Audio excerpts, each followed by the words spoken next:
He was, raping me. Then he stopped. बंद करेছি रेपটা and he said, बोलेছে इससे कुछ नहीं हो, कुछ खास नहीं है, तुम लोग ले लो. And he kicked me in my stomach. हम अकेले हैं, मेरे 2 बच्चे अकेले हैं.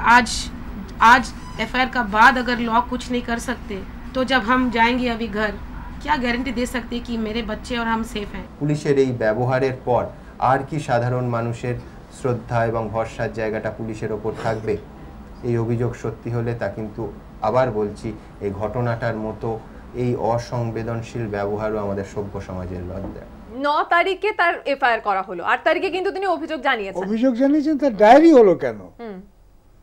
8 তারিখেই কেন এফআইআর টানা হলো না? পুলিশ কর্মীদের বিরুদ্ধে দুটো অভিযোগ, একটা হচ্ছে যে গড়িমসির অভিযোগ, মারাত্মক অভিযোগ, আরেকটা হচ্ছে একেবারে কটূক্তির অভিযোগ। পুলিশের শিক্ষা দীক্ষার মানে এন্ট্রি পয়েন্টে শিক্ষা দীক্ষাটা আরেকটু বাড়ানো দরকার।